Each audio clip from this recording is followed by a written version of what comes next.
है ना सबको। एंड मतलब क्या होता है, बोथ इंक्लूड। मतलब अगर मैं बोलता हूं आई टेक्स टी और कॉफी तो ये पॉसिबल नहीं है। Sorry, I takes tea and coffee तो ये पॉसिबल नहीं है। एक बार में एक ऐसा कभी देखा है किसी को, एक हाथ में चाय का कप है और एक हाथ में कॉफी का कप है, एक शिप इसका पिया और एक शिप इसका पिया? पागल ही होता होगा कोई। बात समझ आ रही नहीं आ रही? हिमांशी जैसे है ना, तो देखेंगे हिमांशी ऐसा ही करती है, मैंने देखा हुआ है इसको। देखेंगे यहां पर ध्यान से, एंड में ऐसे बोल सकते हो आई टेक्स टी एंड बिस्किट। बात समझ आ रही नहीं आ रही? रोने तो नहीं लग जाएगी ना? आई टेक्स टी एंड बिस्किट ये पॉसिबल है। मतलब एक साथ हम चाय के साथ कॉफी पीते हैं या खाते हैं, हम दोनों साथ एक साथ करते हैं। और मैं ऐसा एग्जांपल हो सकता है आई टेक्स टी और कॉफी, मतलब one at a one time, एक बार में एक, है ना? ऐसा ही होता है ना। चाय और कॉफी जो होते हैं कंप्लीमेंट्री गुड्स होते हैं। कंप्लीमेंट्री गुड्स क्या होते हैं? ऐसे गुड्स जो उसकी जगह वो खाया जा सके और उसकी जगह वो खाया जा सके। बात समझ आ रही नहीं आ रही? तो और मतलब होता है एक बार में एक, एंड मतलब होता है दोनों, इफ मतलब होता है गिवन कंडीशन। आपको पहले भी बताया है, इफ कहीं भी लिखूं तो ये हमारे मैथ्स में गिवन कंडीशन होता है। और देन मतलब होता है, देन अगर कहीं लिखता हूं तो ये होता है रिजल्ट कंडीशन। ये साइड में नोट कर लेना जल्दी से। अथर्व, ये कॉन्सेप्ट समझ आ गया सबको? Yes sir. चलिए बढ़िया, आगे चलते हैं हम हाउ टू प्रूव पैरेललोग्राम के कॉन्सेप्ट पे। पहले ये साइड में नोट कर लीजिए। एक बार देखना उधर एक ड्रॉप होएगा, या तो मेरे रूम में होएगा, बाहर होएगा, नहीं तो श्वेता मैम से मांगना। ड्रॉप ड्रॉप बॉक्स जो छोटा सा वो,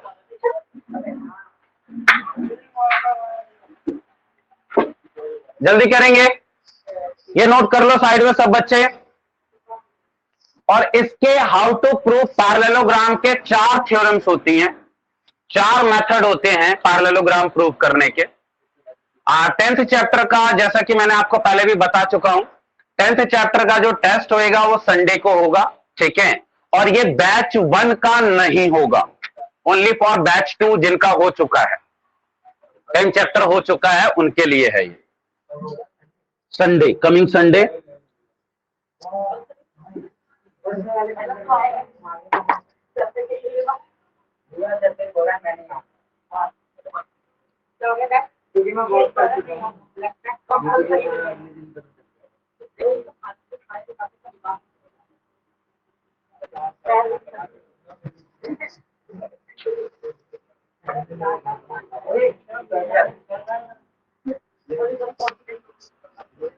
बातें ना करो। हाँ, हो गया सबका ये? अब देखो इसके 4 थ्योरम्स क्या क्या होती है वो देखेंगे जल्दी से। ये नोट हो गया? ठीक है।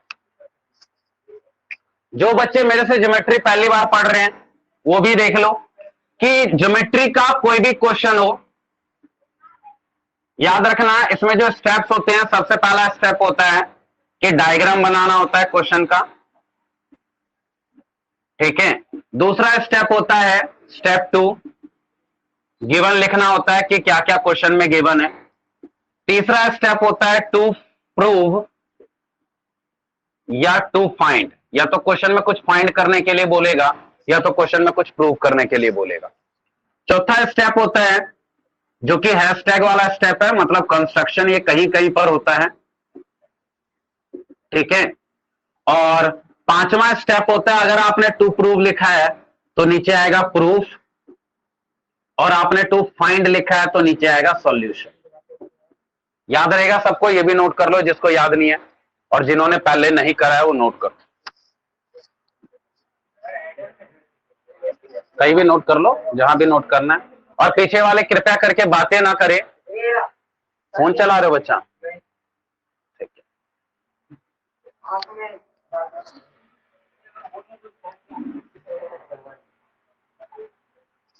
चले आगे। हाउ टू प्रूव पैरेललोग्राम, जल्दी नोट कर लो।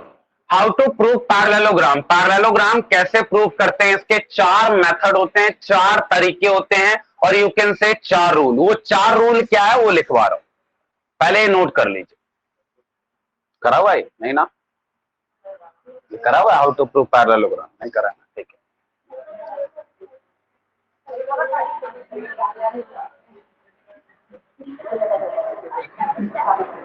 बातें नहीं, ये गवर्नमेंट स्कूल वाले के एग्जाम कब तक चलेंगे? तेरा होम साइंस का होगा 18 तो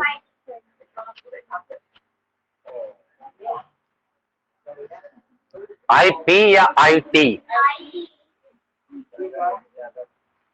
दोनों ही एक माइनर सब्जेक्ट्स हैं, छोटे मोटे स्किल सब्जेक्ट बोलते हैं इसको।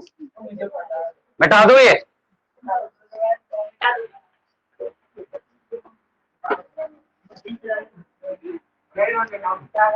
जल्दी करो और बातें मत करो। आगे आगे मनीषा, आगे मिटा दो। अरे नहीं दिख रहा आपको? आइज वीक है आपकी? अच्छा ऐसे मिटा दो ये।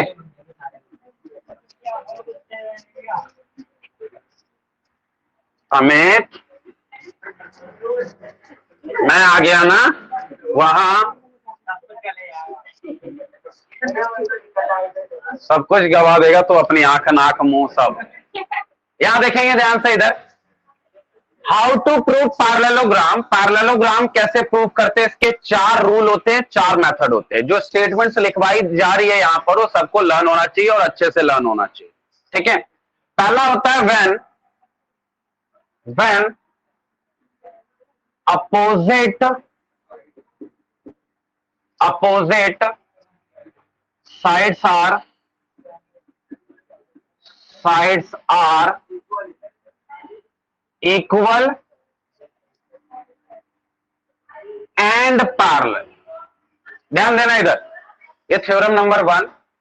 When opposite sides are equal and parallel, and लिखा है मतलब क्या, इक्वल और पैरेलल दोनों होना चाहिए या एक? दोनों, पता है ना। एंड का मतलब क्या होता है पता है ना, सामने। अपोजिट साइड क्या होती है? सामने सामने वाली साइड। सामने सामने वाली साइड इक्वल भी होना चाहिए और पैरेलल भी होना चाहिए। बात समझ आई नहीं आई? तो जैसे एक क्वाड्रिलेटरल बनाया मैंने, कुछ ऐसा कुछ, क्योंकि पैरेललोग्राम प्रूफ करना है तो हम पैरेललोग्राम ही बनाते हैं, जो चीज प्रूफ करना होता है वही बनाते हैं। इसकी ए है, ये बी है, ये सी है और ये डी है, ठीक है। कुछ ना दिखे, कुछ समझ ना आए तो बोल देना, ठीक है। मानसी इधर हो जाओ, बल्कि और हो जाओ। देखो यहां ध्यान देना इधर, ये ABCD है, ध्यान देना इसमें। इसके 2 केस क्या है, केस 1 और केस 2। ध्यान देना इधर, केस 1 में अगर AB साइड CD के क्या है, पैरेलल है, इसमें एक एरो, इसमें भी एक एरो। एरो बनाने का मतलब है ये साइड इसके पैरेलल है। पैरेलल मतलब आपको पता है सामने सामने है। बात समझ आ रही है? और इसमें भी एक लाइन, इसमें भी एक लाइन, मतलब ये साइड इसके इक्वल भी है। अर्थात आर यू देयर ना? इफ AB जो साइड है वो पैरेलल है CD के या DC के, अर्थात दोबारा बोलो कुछ, एंड AB जो है इक्वल भी है DC के, अर्थात बोलो कुछ। Yes sir. ठीक है, अगर ये अपोजिट साइड है ना, सामने सामने वाली साइड है ना, अगर ये साइड, इफ मतलब पता है ना गिवन कंडीशन, अगर क्वेश्चन में दे दिया जाए कि AB वाली जो साइड है वो CD के क्या है, पैरेलल भी है, और AB जो साइड है वो CD के क्या है, इक्वल भी है। पैरेलल भी है और इक्वल भी है। बात समझ आ रही नहीं आ रही? तो देन में आप क्या बोलोगे, ये थ्योरम क्या कहता था, when opposite sides are equal and parallel, मतलब इक्वल भी है और पैरेलल भी है, तो इसको हम देन ABCD जो होगा इज पैरेललोग्राम होगा। ये बात समझ आई नहीं आई? कोई डाउट तो नहीं है ना इसमें कि अपोजिट साइड्स क्या है, इक्वल भी है, और अपोजिट साइड्स क्या है, पैरेलल भी है। तो ये क्या कहलाएगा, पैरेललोग्राम। क्या कहलाएगा ये, क्या कहलाएगा? बढ़िया, देखेंगे यहां दूसरा केस, आप कहोगे कि अपोजिट साइड्स ये और ये लिया, क्यों भाई यही क्यों लिया? अपोजिट साइड्स ये और ये भी तो हो सकती हैं। अपोजिट मतलब क्या होता है? सामने सामने वाली साइड। तो ये साइड इसके भी तो हो सकती है पैरेलल। बिल्कुल जी। अगर ये साइड क्वेश्चन में गिवन हो, इसमें देखो 2 एरो है, इसमें भी 2 एरो है, मतलब ये वाली साइड इसके पैरेलल है। एक एरो वाली साइड एक एरो वाले साइड के पैरेलल है, एक लाइन वाली साइड एक लाइन वाले साइड के इक्वल है। बात समझ आ रही नहीं आ रही? और ये साइड इसके इक्वल भी है। मतलब इफ में गिवन कंडीशन में कि एडी जो है बीसी के इक्वल दिया जाए, एडी जो है वो बीसी के इक्वल दिया जाए, एंड मतलब पता है ना, ये भी कंडीशन और ये भी कंडीशन दोनों होना चाहिए। एडी जो है बीसी के पैरेलल भी दिया जाए, एडी जो है पैरेलल टू बीसी होना चाहिए। तो then A B C D is क्या होगा? पैरेललोग्राम। ये समझ आया ना? एंड मतलब क्या होता है? ये इक्वल भी देना होना चाहिए क्वेश्चन में और पैरेलल भी दिया हुआ होना चाहिए, तब ये क्या कहलाएगा? पैरेललोग्राम। बात समझ आ रही है? एक केस इससे भी, ये साइड अगर इसके इक्वल है, ये साइड अगर इसके पैरेलल है, तो भी ये पैरेललोग्राम हो जाएगा। ये साइड इसके इक्वल है और ये साइड इसके पैरेलल है, तब भी ये पैरेललोग्राम होगा। इस केस और इस केस के बीच में क्या लिखा हुआ होना चाहिए? और मतलब या तो ये, इन दोनों में से कोई एक कंडीशन होना चाहिए। बात समझ आ रही है? या तो केस 1 फॉलो करोगे या तो केस 2 फॉलो करोगे, एनी वन। इसलिए बीच में और लगा है। यहां पर ये पैरेलल और इक्वल दोनों होना चाहिए, तब पैरेललोग्राम होगा। यहां पर भी opposite side parallel and equal दोनों होना चाहिए, तब ये पैरेललोग्राम होएगा। बात समझ आई नहीं आई? अगर किसी को समझ नहीं आया है तो पूछ लीजिए, बाकी बच्चे नोट कर लीजिए, जल्दी से नोट करेंगे। ये हमने एक केस पढ़ा, बंद करना है।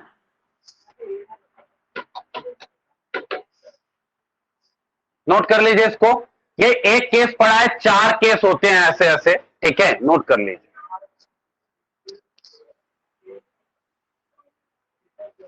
क्या कह रहे हो मनीषा? इतना अच्छा पढ़ाता है। Thank you. वैसे आपने लास्ट 1 मंथ में देखा नहीं ना ऐसे पढ़ते हुए। इसका रीजन ये है कि आप जब आए सिलेबस खत्म हो चुका था और मैं बस रिवीजन टेस्ट आपको तो मैंने पढ़ाया ही नहीं अभी तक। अब पढ़ा रहा हूं आज से।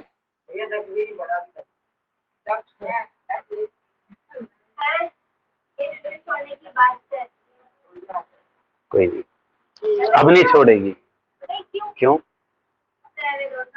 नहीं? बता दे, नहीं मारेगी। बता दो, बताओ क्या हुआ? अरे बता दो।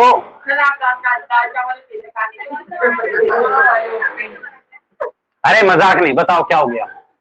बोले, इधर देख, बोल।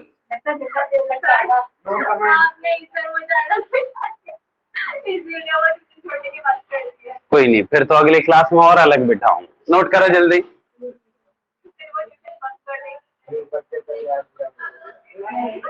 जल्दी नोट करेंगे, बातें नहीं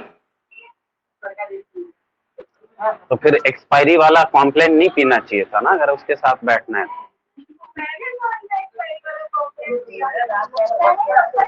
ठीक है, बातें नहीं, जल्दी नोट कर लीजिए। इसको अच्छे से करना और याद रखना, जिन बच्चों के एग्जाम है, जिन बच्चों के एग्जाम नहीं है, सब बच्चे थोड़ा थोड़ा लर्न करके आना ये सारी चीज, क्योंकि इसके जब हम क्वेश्चन करेंगे, जिनके भी एग्जाम खत्म हो चुके हैं उनकी तो पिटाई होगी अगली क्लास में अगर याद नहीं हुआ तो। जिनके एग्जाम चल रहे हैं उन बच्चों को थोड़ा सा लीनियंसी दिखाई जाएगी, जिसमें नवयुग वाले इंक्लूड नहीं है। आपके एग्जाम चल रहे हैं लेकिन वो फर्स्ट टर्म एग्जाम नहीं है, इसलिए आपको ये पढ़ के आना है और लर्न करके अच्छे से आना है, ठीक है? बस गवर्नमेंट स्कूल वालों की थोड़ी सी छूट है क्योंकि उनका फर्स्ट टर्म एग्जाम चल रहा है। थोड़ा नहीं, आपको पूरा पढ़ के आना है। जो गवर्नमेंट स्कूल वाले हैं उनको थोड़ा भी पढ़ के आएंगे तो चलेंगे, लेकिन पढ़ के आना इसलिए जरूरी है क्योंकि फिर आपको क्वेश्चन समझ नहीं आएंगे अगर आप पढ़ के नहीं आओ, ठीक है? आ जाओ, नेक्स्ट कॉन्सेप्ट पे चलते हैं। और सबसे बड़ी चीज, ये स्टेटमेंट्स याद होना चाहिए। ये जो लिखवा रहा हूं ना, ये स्टेटमेंट अभी लर्न करवाऊंगा, मैं भी याद करवाऊंगा, तुम्हें एक साथ बुलवाऊंगा, अपने आप ही याद हो जाएगा। फिर भी आप एक बार ना घर पे जाके 2-4 बार पढ़ लोगे तो और अच्छे से याद हो जाएगा। आइए, दूसरे पे चलते हैं। बच्चा अथर्व समझ आया, ये नोट हुआ? अथर्व देखना ऑनलाइन में और कोई है क्या? Okay Atharva, are you there? Atharva बोलते रहा करो, नहीं तो मुझे लगता है आप सो गए।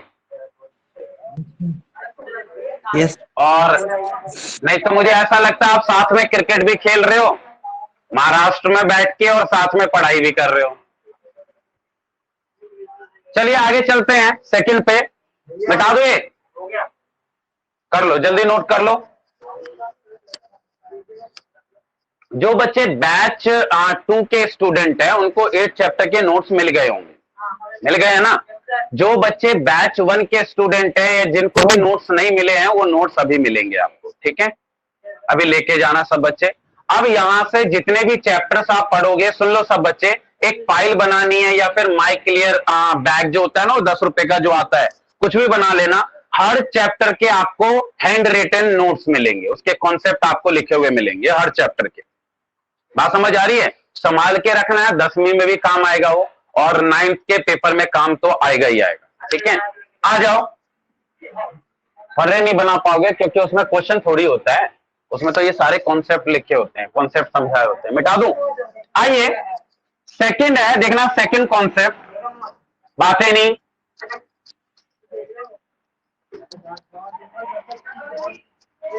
देखो इधर सेकंड है, यहां पर देखना, when all opposite side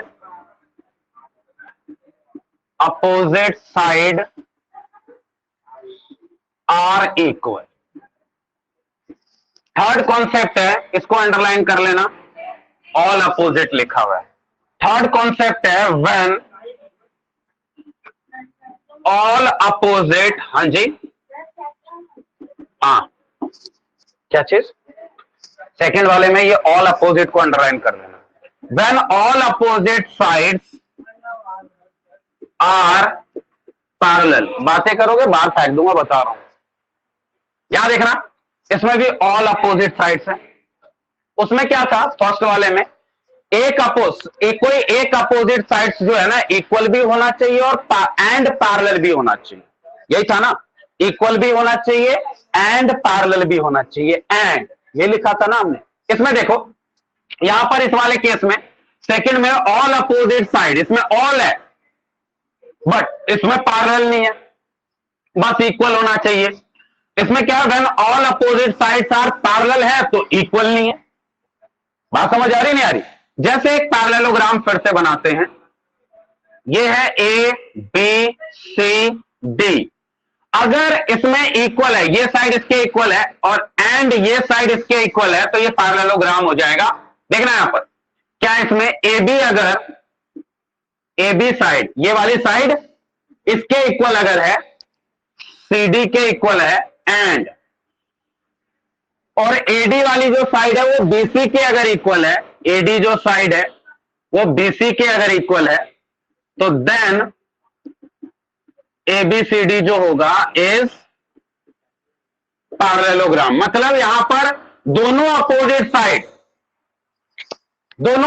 side, last वाले केस में ये साइड इसके इक्वल और ये साइड इसके पैरेलल था। इस वाले केस में ये साइड इसके इक्वल होना चाहिए और ये वाली साइड इसके इक्वल होना चाहिए। सारी opposite side, all opposite side. बात समझ आ रही नहीं आ रही? तो ऑल मतलब क्या है, ये इसके अपोजिट है और ये इसके अपोजिट है। बात समझ आ रही नहीं आ रही?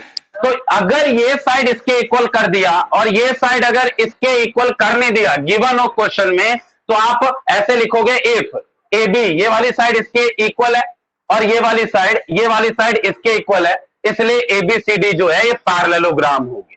समझ आई बात? समझ आई बात? बढ़िया।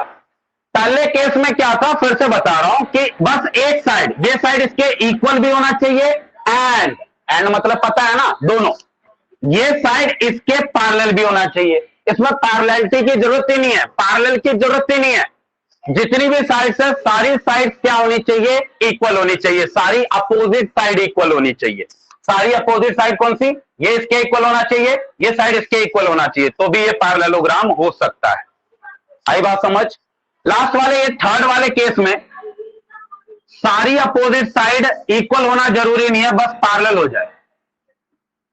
मतलब ये साइड इसके पैरेलल हो जाए और ये साइड इसके पैरेलल हो जाए।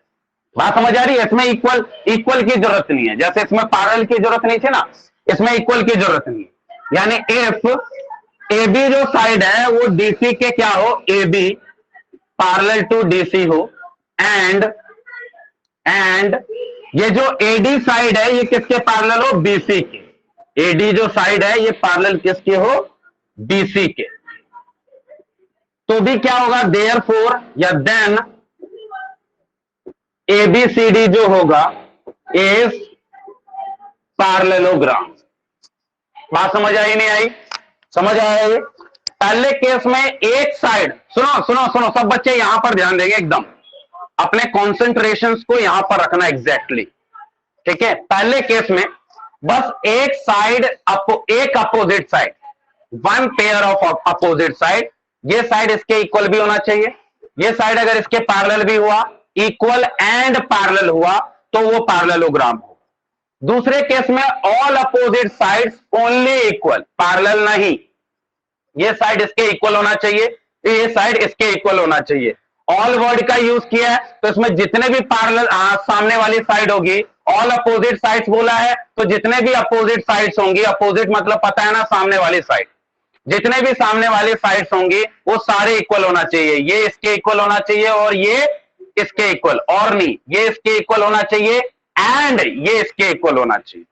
बात समझ आ रही है?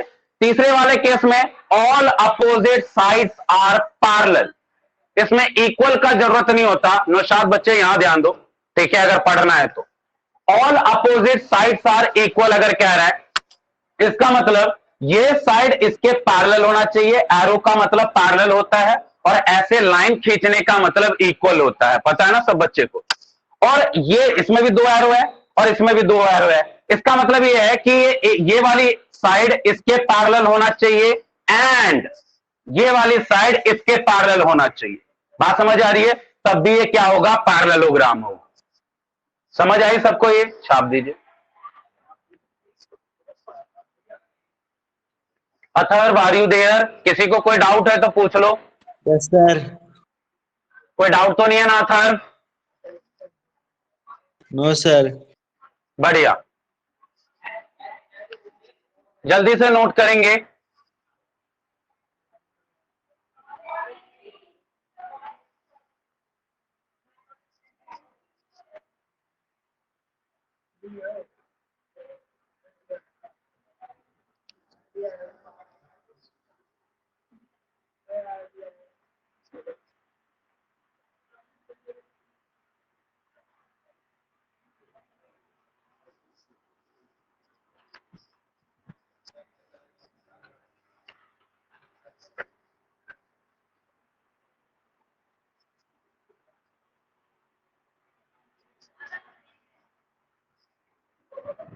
जल्दी करेंगे नोट।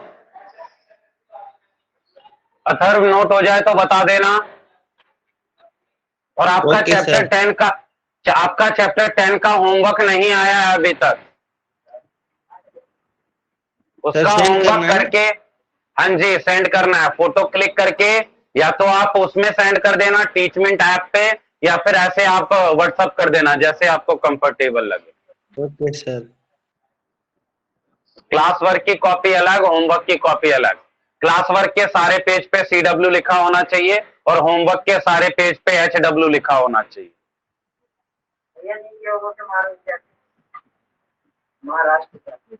पेरेंट्स है ना मारने के लिए। देखना स्क्रीन सही दिख रहा है ना, या तुमने इधर उधर कर दिया? एक मिनट, दिख रहा है आपको? क्या नाम है अथर्व? स्क्रीन दिख रहा है? Yes sir. क्लियर है स्क्रीन? Yes sir. ठीक है, ये देखना है, ये तो लाइन यहीं तक है ना, और वो लाइन वहीं तक है ना, इधर उधर तो नहीं कर दिया तुमने? ठीक। What are you talking? तेरा चश्मा कहाँ गया?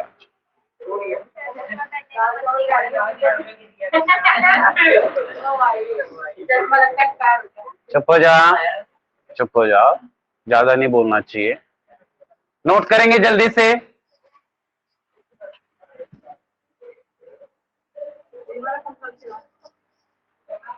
ज्यादा नहीं चलाना चाहिए, पता चले बीमार हो जाए बच्चे। चलते हैं आगे लास्ट पार्ट पे। हाउ टू प्रूव पैरेललोग्राम के 4 कंडीशन होते हैं, 3 आपने लिख लिया, एक कंडीशन पे और ये शुभम और ये प्रियम। आई होप आप लोग अब क्लास मिस ना करे, वो अच्छा है, नहीं तो ये चैप्टर्स ऐसे हैं कि एक क्लास मिस किया तो अगली क्लास से पूरा ब्लैंक।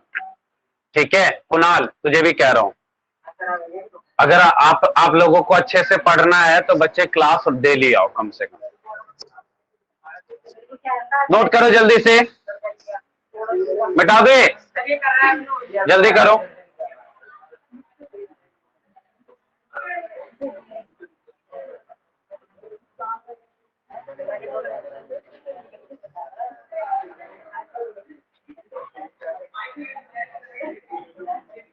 मिटा दो ये।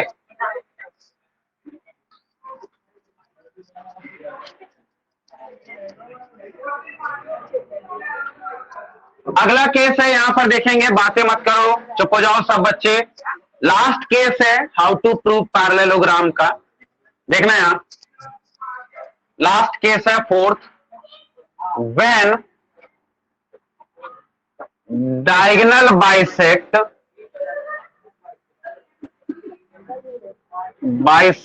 Each other. अब ये क्या है, बाइसेक्ट का मतलब पता है ना सब बच्चे को, 2 बराबर भागों में बांटना। अथर्व, पता चल गया बाइसेक्ट का क्या मतलब होता है?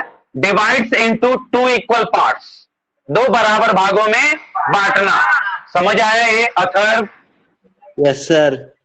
लिख लेना, जिस बच्चे को नहीं पता था बाइसेक्ट का मतलब, तो यहां लिख लो divides into 2 equal parts, divides into 2 equal part. ठीक है, अब जैसे यहां पर देखना ध्यान से, एक ये फिर से क्वाड्रिलेटरल आ गया, ये ए है, ये बी है, ये सी है और ये डी है ना। यहां देखना डायगोनल कहां होते हैं, ये रे डायगोनल। बात समझ आ रही है? और मान लेते हैं ये दोनों डायगोनल ओ पॉइंट पे कट करता है।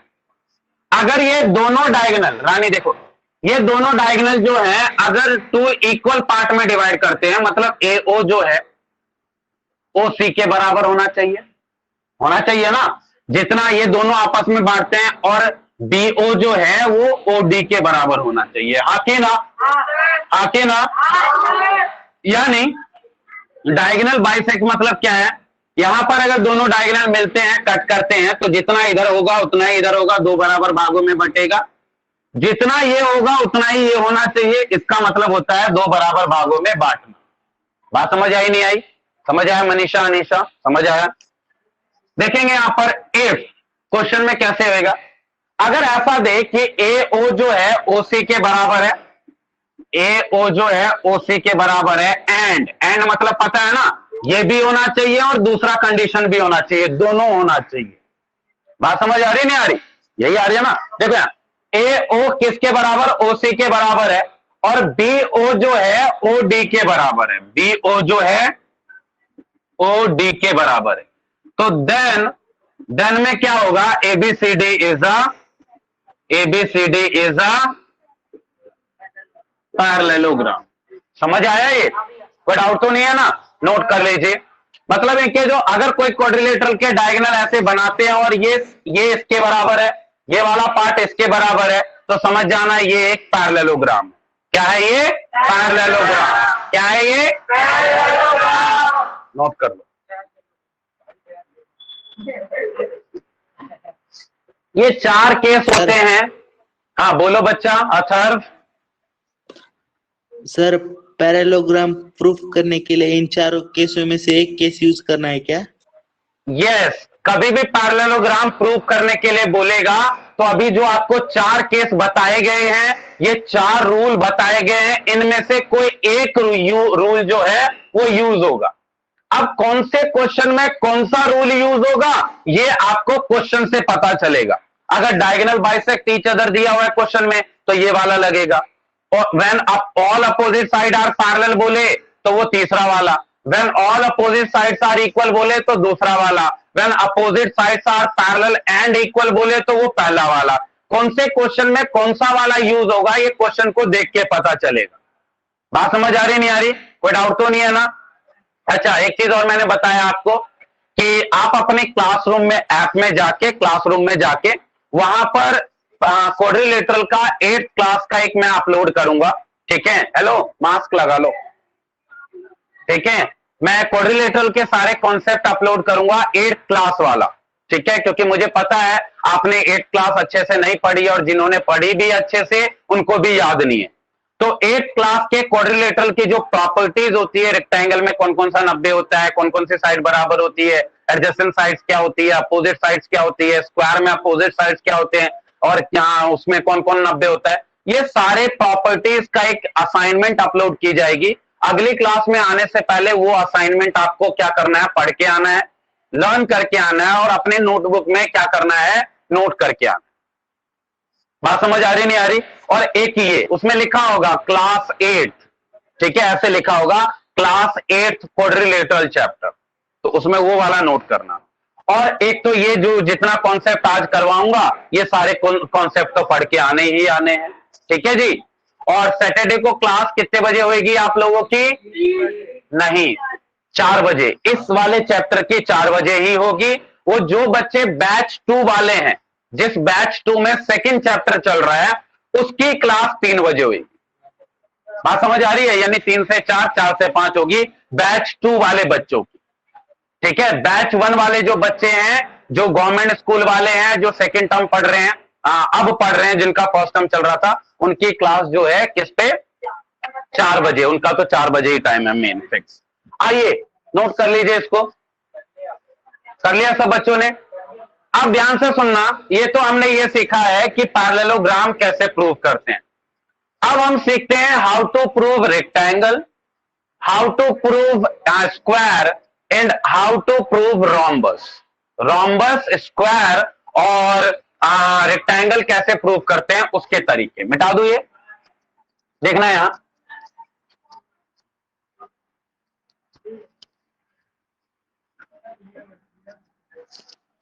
अगला है दूसरा कॉन्सेप्ट में, how to prove rectangle, square and rhombus. ध्यान देना सब बच्चे, इन तीनों चीज को प्रूव करने के लिए सबसे पहले ए बी सी डी एक पैरेललोग्राम होना चाहिए। बात समझ आ रही नहीं आ रही? क्वेश्चन में कभी भी आता है कि रेक्टेंगल प्रूव करो, तो उसको आपको क्या करना पड़ेगा? अगर क्वाड्रिलेटरल देता है, ठीक है, बोलता है क्वाड्रिलेटरल को रेक्टेंगल प्रूव करिए, तो आपको क्या करना पड़ेगा? उस क्वाड्रिलेटरल को सबसे पहले पैरेललोग्राम प्रूव करना पड़ेगा बाय यूजिंग 4 क्राइटेरिया, जो अभी आपको लिखवाया गया है। वो 4 क्राइटेरिया को यूज करके सबसे पहले इसको क्या बनाना पड़ेगा? पैरेललोग्राम। अब पैरेललोग्राम जब प्रूव हो जाए, तो पैरेललोग्राम से आप रेक्टेंगल पे जा सकते हो। A B C D, parallelogram से ही रेक्टेंगल पे जाया जा सकता है। डायरेक्ट रेक्टेंगल पे जाने का कोई तरीका नहीं। बात समझ आ रही नहीं आ रही? पहले आपको अगर रेक्टेंगल प्रूव करना है, तो या तो क्वेश्चन में गिवन होना चाहिए कि एबीसीडी पैरेललोग्राम है, या फिर आप पहले पैरेललोग्राम प्रूव करोगे और पैरेललोग्राम से फिर रेक्टेंगल में जाओगे। अथर बताओ क्या कह रहे? सर आवाज नहीं आ रही थी। अब आ रही है? अब आ रही है? अब आ रही है आवाज? आवाज आ रही है अब? सर हेलो, चलो आगे। हाँ जी, बोलो। स्क्रीन दिख रहा है? इस पर देखना। ठीक, अगर आपको रोम्बस प्रूव करना है, रोम्बस, तो इसके लिए भी सबसे पहले आपको पैरेललोग्राम प्रूव करना पड़ेगा, और फिर पैरेललोग्राम में कुछ कुछ स्टेप्स होते हैं, वो स्टेप करने से आप रोम्बस पे पहुंच जाओगे। बात समझ आ रही नहीं आ रही? ये कुछ ऐसा है, समझना ध्यान से, कि पैरेललोग्राम जो है ना, ये 6th क्लास है। बात समझ आ रही है? पैरेललोग्राम जो है 6th क्लास है। फिर ये जो है रोम्बस है, वो 7th क्लास है। हमने क्या करा देखना, 6th क्लास में कुछ कुछ करते हैं, क्या करते हैं, हम पढ़ते हैं, टेस्ट देते हैं, पास करते हैं, तब हम 7th में पहुंच जाते हैं। ऐसा ही होता है ना, ऐसा ही होता है ना। तो यानी हमारी 6th क्लास जो है वो बेसिक कंडीशन होती है नहीं होती है? यानी वैसा ही कुछ यहां पर भी है कि ये पैरेललोग्राम जो है ना, ये बेसिक कंडीशन होती है। रेक्टेंगल प्रूव करने के लिए भी सबसे पहले उसको पैरेललोग्राम प्रूव करना होता है। रोम्बस प्रूव करने के लिए भी सबसे पहले उसको पैरेललोग्राम प्रूव करना होता है। एंड स्क्वायर प्रूव करने के लिए भी, स्क्वायर प्रूव करने के लिए भी ए बी सी डी, ठीक है? वैसे ऐसे नहीं ना, सी डी, ठीक है। हाँ, तो कैसे मानना है? यहां देखना, अगर इसको स्क्वायर प्रूव करना है तो इसमें क्या क्या स्टेप्स लगाए, पैरेललोग्राम में हम क्या क्या करें जो वो स्क्वायर बन जाए, ये चीज समझना। सब बच्चे को दो चीज पता होना चाहिए, एडजेसेंट साइड्स क्या होती है, अपोजिट साइड्स क्या होती हैं, और एडजेसेंट एंगल क्या होते हैं, और अपोजिट एंगल क्या होते हैं। बात समझ आ रही है? सुन लो ध्यान से सब बच्चे। अपोजिट साइड तो ये होती है जो सामने सामने वाली होती है। बात समझ आ रही है? जैसे ये और ये अपोजिट साइड है, और ये अपोजिट साइड है। बात समझ आ रही है? वो नोट्स में देखोगे ना 8th क्लास वाले में, टीचमेंट ऐप पे जाके, तो उसमें सारा कुछ लिखा है, कौन सी अपोजिट साइड है, कौन सी एडजेसेंट साइड है। कुछ बच्चों को पता भी होगा। एडजेसेंट साइड कौन सी होती है? एक ही कोने से जो दो साइड निकलती है ना, इनको एडजेसेंट साइड कहते हैं। जैसे इस डी पॉइंट से दो साइड कौन सी जा रही है, एक तो डीसी और एक डीए, ये दोनों क्या है, एडजेसेंट साइड्स। बात समझ आ रही नहीं आ रही? सी पॉइंट से दो साइड कौन सी जा रही है, एक तो डीसी और एक बीसी, ये दोनों क्या है, एडजेसेंट साइड्स है। ये बीसी जो है किसका एडजेसेंट है, एबी का। एबी का एडजेसेंट कौन कौन है, एबी का एडजेसेंट एक तो एडी होगा, एक ए पॉइंट से एबी कनेक्ट हो रहा है और ए पॉइंट से ही एडी कनेक्ट हो रहा है। या फिर एबी का एडजेसेंट साइड और कौन सा है, एबी एंड बीसी। बोलो क्या कह रहे हो अथर, बोलो क्या कह रहे हो? सुन लो ध्यान से, एडजेसेंट साइड्स वो साइड्स होती हैं, एडजेसेंट साइड्स वो साइड्स होती हैं जो एक ही पॉइंट से, एक ही वर्टेक्स से, एक ही वर्टिसेस से दो साइड निकलती है, इसको हम एडजेसेंट साइड्स कहते हैं। बात समझ आ रही नहीं आ रही?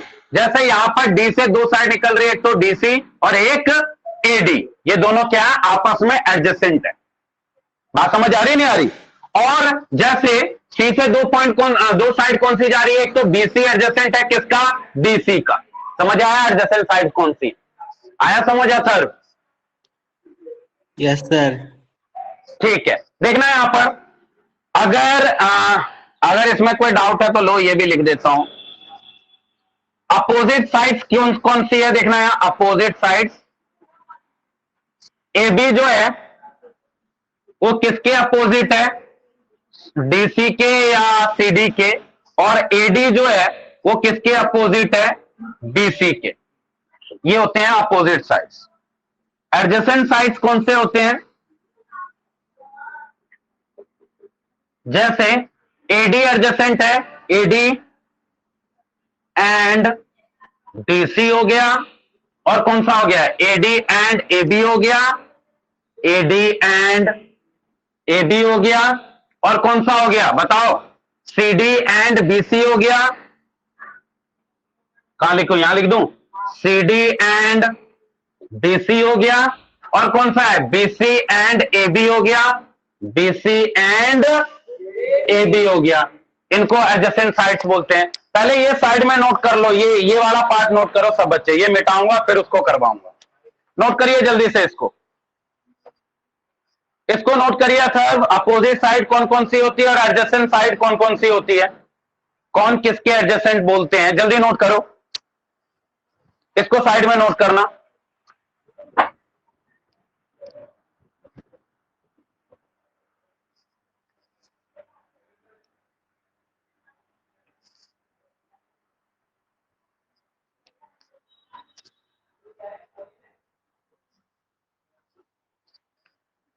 अथर्व हो जाए नोट तो बताना, ये वाला पार्ट नोट करना है, opposite sides and adjacent sides.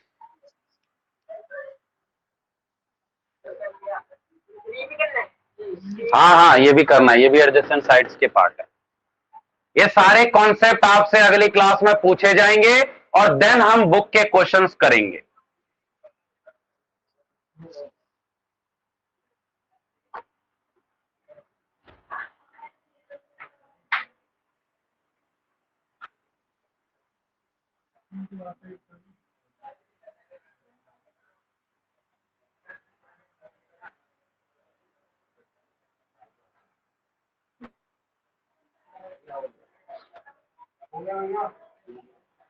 हो गया ये, जल्दी कर लो। अभी ये मेन पार्ट मत नोट करना, पहले यही नोट करना है अभी साइड में।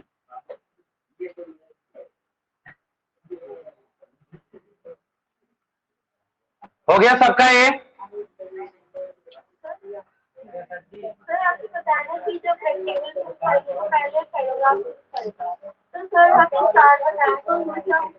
अब क्वेश्चन देखना पड़ेगा आपको किसमें क्या गिवन है, और क्वेश्चन में ऐसा लिख दिया given that diagonal bisect each other, तो चौथा वाला लग रहा है। ये तो आपको देखना पड़ेगा ना गिवन क्या है, जो चीज गिवन होगा उसके अकॉर्डिंग वो चार में से कौन सा लगेगा, ये क्वेश्चन को देख के ही पता चलेगा। चल जाएगा, अब क्वेश्चन आएगा ना तो मैं आपको याद दिला दूंगा कि देख ऐसा लिखा हुआ है, बस वो चार कंडीशन पढ़ के आना अच्छे से देखना है यहाँ पर। अब सुनो, ये तो थे अपोजिट एंगल और अपोजिट साइड कौन कौन से होते हैं। अब बात करते हैं एडजेसेंट एंगल और एडजेसेंट साइड्स। यहां देखना, एडजेसेंट एंगल और अपोजिट साइड्स क्या होते हैं ये भी देखो। यहां देखना सब बच्चे, बातें मत करो। अपोजिट एंगल की अगर बात करें तो एंगल ए जो है इसके अपोजिट कौन सा है, सी होता है। ये सामने सामने एंगल होता है, बात समझ आ रही है। Angle A and angle C जो है ये अपोजिट है। एंगल डी और एंगल बी अपोजिट है, ठीक है। Angle D and angle B opposite होता है। एडजेसेंट एंगल की बात करें तो एडजेसेंट एंगल की डेफिनेशन ये होती है, अगर ये एक साइड है, एक साइड के एक कोने पे एक एंगल और दूसरे कोने पे दूसरा एंगल बनता है तो इसको एडजेसेंट एंगल कहते हैं। क्या कहते हैं? जैसे एक साइड ये है, इस साइड पे एक एंगल डी, एक कोने पे डी बन रहा है और एक कोने पे सी बन रहा है, तो डी और सी क्या है, एडजेसेंट एंगल है। डी और सी क्या है, तो यहां लिख लो angle D and angle C जो है ये एडजेसेंट है। और देखो इस साइड पे ए और डी जो है, angle A and angle D जो है ये भी एडजेसेंट है। ए एंड बी जो है, angle A and angle B जो है ये भी एडजेसेंट एंगल है। बी एंड सी जो है, angle B and angle C जो है ये भी एडजेसेंट एंगल है। याद रहेगा ये? आके ना, आके ना, नोट करो इसको भी। एडजेसेंट एंगल कौन से होते हैं और एडजेसेंट साइड्स। 5 बजे क्लास में पढ़ा लो आप, मैं यहाँ पढ़ा लूंगा, यहाँ पढ़ा लूंगा। नोट करेंगे जल्दी।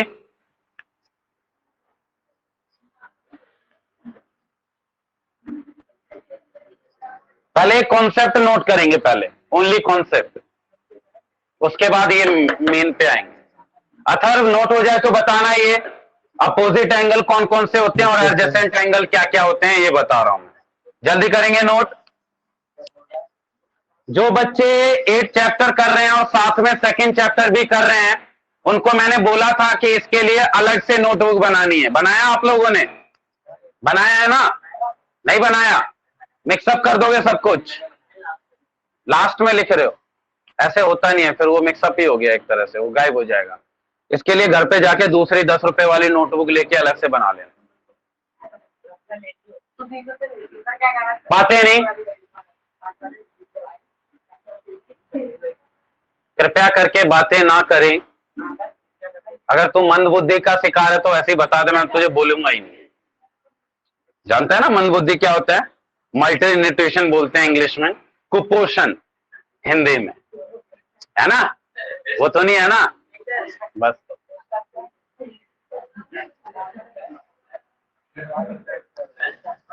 पता है ना मल्टी न्यूट्रिशन क्या होती है? Absence of nutrition in the body. आ जाओ यहां पर। अब देखो बच्चे, एक मिनट। अगर आपको पैरेललोग्राम से रेक्टेंगल पे जाना है तो क्या क्या करते हैं वो लिख रहा हूं। अगर आपको पैरेललोग्राम से रेक्टेंगल पे जाना होता है तो any one angle equal to 90 कर दो। कोई एक एंगल को 90 प्रूव कर लो तो वो पैरेललोग्राम से क्या बन जाएगा, रेक्टेंगल बन जाएगा। क्या बन जाएगा बच्चा? अब कोई भी एंगल ए को 90 कर दो और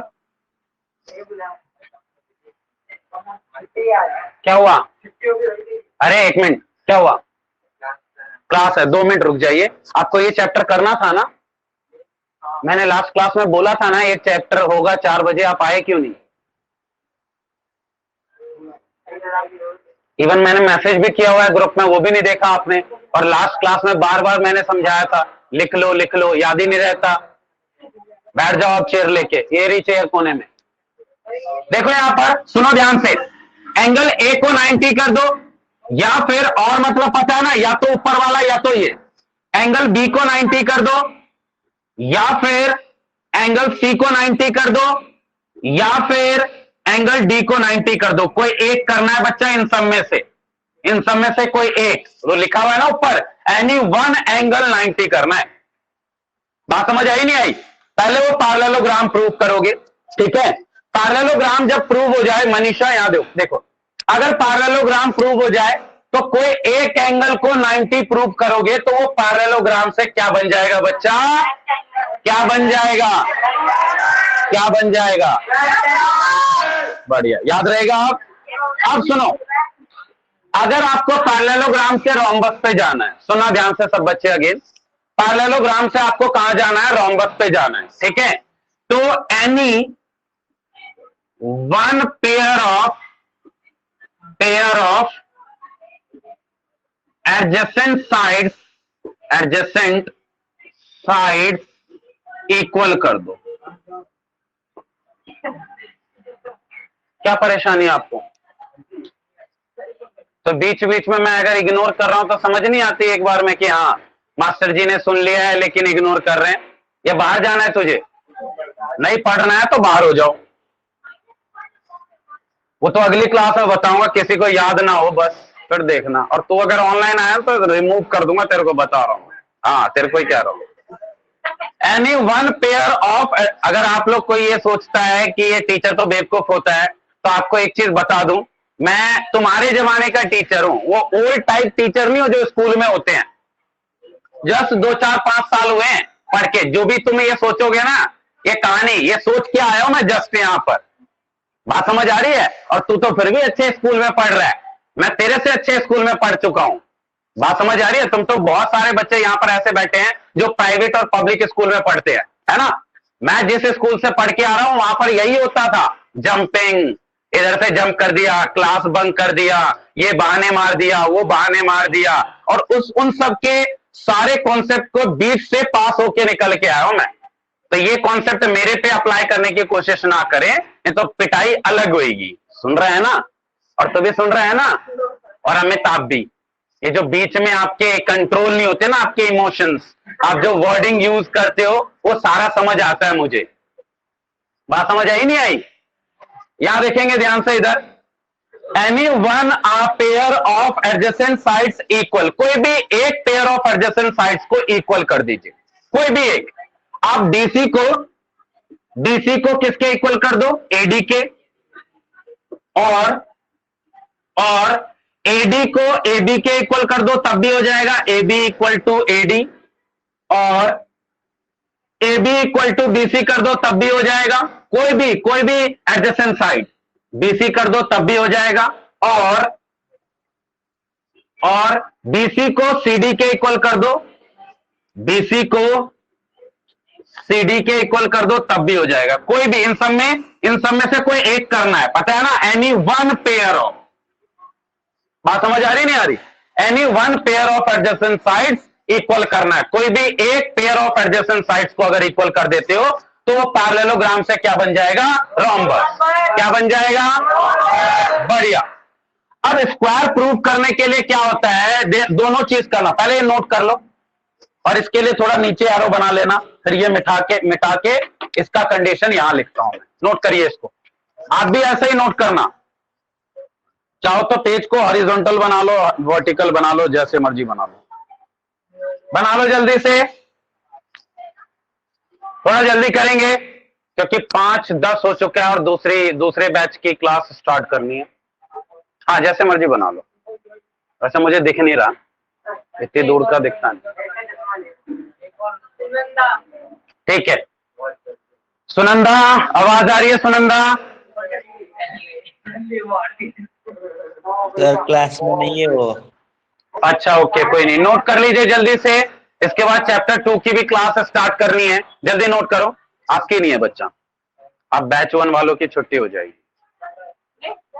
अरे पहले नोट तो कर ले। हाँ, तो एक केस तो रह रहा है, अभी स्क्वायर कैसे प्रूव करते हैं वो भी लिख लो, जल्दी नोट करेंगे। और रौनक, आप ना 8 चैप्टर के लिए अलग से नोटबुक बनाओगे। पहली चीज, उसमें टीचमेंट ऐप पे जाना है और उस एप्लीकेशन में आज की क्लास की रिकॉर्डिंग होगी। उस रिकॉर्डिंग को पूरा समझ के और पूरी क्लास नोट करके अलग से नोटबुक में 8 चैप्टर अलग चलेगा और आपका जो सेकंड चैप्टर चल रहा है वो अलग चलेगा। उसको नोट करके अगली क्लास में दिखाओगे। बात समझ आ रही है? आपकी अगली क्लास कब है? सैटरडे को मैथ की क्लास है। कितने बजे? 3 बजे होती है, पता है ना? 3 से 4 आपकी चैप्टर 2 की क्लास होगी और 4 से 5 आपकी चैप्टर 8 की क्लास होगी। याद रहेगा? लिख ले कहीं पर, नहीं तो फिर भूल जाएगा तू। 2 मिनट बच्चा, ये चैप्टर 8 चल रहा है, 2 मिनट। मिटा दो ये। हमने ये सीख लिया कि पैरेललोग्राम से रेक्टेंगल पे कैसे जाते हैं, ये केस लगा के। पैरेललोग्राम से रोम्बस पे कैसे जाते हैं, ये केस लगा के। अब स्क्वायर पे कैसे जाते हैं वो देखो, वो उसका केस देख लो। जल्दी ये नोट कर लो और सब बच्चों को ये लर्न होना चाहिए नेक्स्ट क्लास तक। ठीक है अथर्व? Yes sir.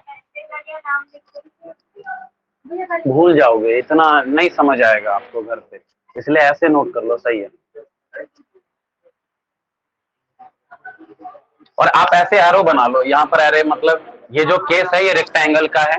देख मनीषा, देख ये जो केस है रोम्बस का है, ऐसे एरो बना दो, डायग्राम बना लो बच्चा। आ जाओ, तीसरा वाला पे आते हैं, स्क्वायर कैसे प्रूव होता है।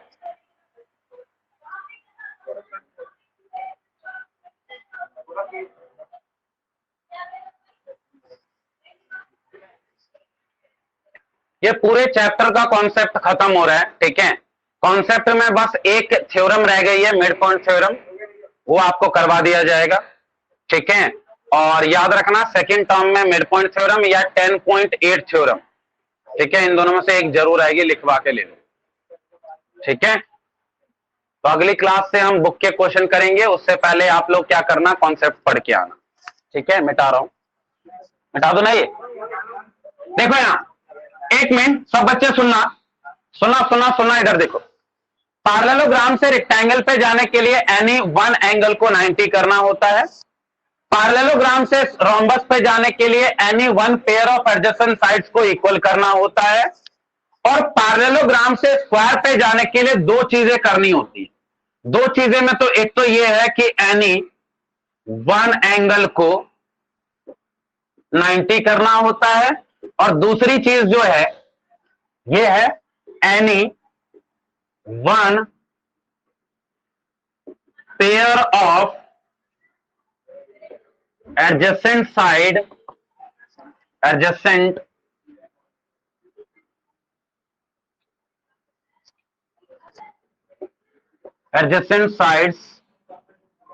इक्वल करना होता है। यानी क्या समझ आया कि अगर पैरेललोग्राम में ओनली आप एनी वन एंगल को 90 करते हो तो रेक्टेंगल बनेगा। पैरेललोग्राम में, हाँ जी, हाँ है, 2 मिनट आया। पैरेललोग्राम में अगर कोई एक पेयर ऑफ एडजेसेंट साइड्स को इक्वल करते हो तो रोम्बस होएगा, और ये एंड ये दोनों कर देते हो तो बीच में एंड लिखा हुआ है, अगर ये दोनों कर देते हो तो वो क्या बन जाएगा? स्क्वायर बन जाएगा। बात समझ आई नहीं आई? दोबारा सुन लो। पैरेललोग्राम में अगर वन एंगल 90 करते हो तो रेक्टेंगल बनेगा, one pair of adjacent side equal करते हो तो रोम्बस बनेगा, और ये दोनों केस कर देते हो, one pair of adjacent sides भी इक्वल कर देते हो, एंड मतलब पता है ना, एंड एनी वन एंगल 90 भी कर देते हो, दोनों कर देते हो, तो वो क्या बन जाएगा? क्या बन जाएगा? नोट कर लीजिए, आज के लिए बहुत है, लीव कर दीजिए। ऑनलाइन वाले बच्चे आप लीव करके दोबारा ज्वाइन करना फॉर चैप्टर 2, ठीक है? आज के लिए बहुत है। जो बैच 1 के स्टूडेंट हैं वो बाहर हो जाओ, दफा हो जाओ, पहले बैठे रहना, अभी नोट करने दो सबको, फिर जाना एक एक करके निकल के, आप आगे आ जाना, रुक जाओ, नोट कर लीजिए और ये लर्न करके आना नेक्स्ट क्लास तक, ठीक है? आज के लिए बहुत है, bye bye, Tata.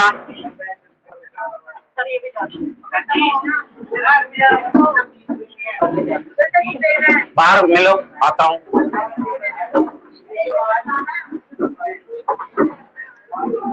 Class and कर दो, एग्जिट लिखा होगा उस पर, ऊपर लिखा होगा एग्जिट, और नीचे फिर वो दो ऑप्शन आएगा, एग्जिट फॉर ऑल कर देना, सेकंड वाला, हाँ एग्जिट फॉर ऑल।